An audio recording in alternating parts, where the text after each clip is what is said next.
Hi everyone, দেখো আমি সন্ধ্যাবেলার দিকে একটু রেডি হয়ে গেলাম। হাজব্যান্ডকে বললাম একটু ঘুরতে নিয়ে চলো, তাই ও আমাকে বললো রেডি হয়ে আসো। তারপরে আমি রেডি হয়ে গেলাম। দেখো এই যে যেতে যেতে একটু শ্যুট করে নিলাম। জায়গাটা এত সুন্দর লাগছে বন্ধুরা, খুব দারুণ জায়গাটা, আর হাওয়াও দিচ্ছে। উফ, একটু যদি বসতে পারতাম জায়গাটা আরও বেশি ভালো লাগতো, কিন্তু কি করবো বলো, সন্ধ্যা হয়ে গেছে, বসতে পারবো না। তারপর চলে গেলাম একটা চায়ের দোকানে, সেখানে গিয়ে একটুখানি চা খেয়ে নিলাম তিনজন মিলে। ছেলেকে তো আমি চা দিই না, কিন্তু খুব বায়না করছিল চা খাওয়ার জন্য, তাই ওকেও একটু দিলাম চা। ভেবেছিলাম ওই পেছন দিকটা দেখছো না, ওখানটা বসবো, তা ওখানে প্রচুর ছেলেরা, আমার একটা কেমন লাগছিলো বসতে, তাই ভেতরেই বসলাম চায়ের দোকানটা। চায়ের দোকান থেকে সোজা আমরা চলে গেলাম একটা ফাস্টফুডের দোকানে, সেখানে গিয়ে একটুখানি রোল অর্ডার করলাম। ছেলেকে বললাম এত করে রোল খেতে, ও বলছে না আমি রোল খাবো না, আমি কোল্ড ড্রিঙ্কস খাবো। তারপর ওকে একটা কোল্ড ড্রিঙ্কস দিলাম, আর আমরা দুজনে রোল খেয়ে নিলাম। জানো তো বন্ধুরা, আজকে রোলটা এত বাজে খেতে ছিল, তাও আমাদের খেতে হয়েছে। কি করবো বলো, টাকা দিয়ে কেনা জিনিস কি ফেলে দেবো? তবু আমি খেয়েছিলাম, আর ছেলেকে আমি জোর করে দিচ্ছিলাম, কিন্তু একদমই খেতে চাইছিল না।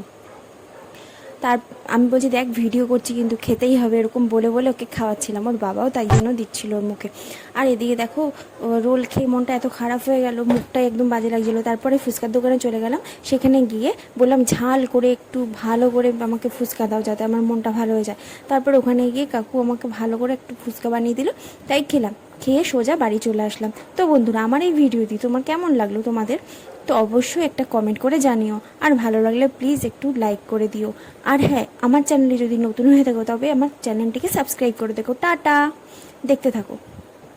পথে যদি না শেষ হয় তবে কেমন হতো তুমি বলো তো।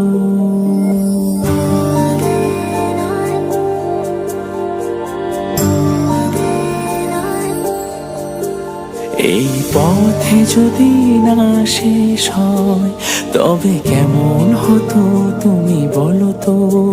যদি পৃথিবীটা স্বপ্নের দেশ হয় তবে কেমন হতো তুমি বলো তো। এই পথে যদি না শেষ হয়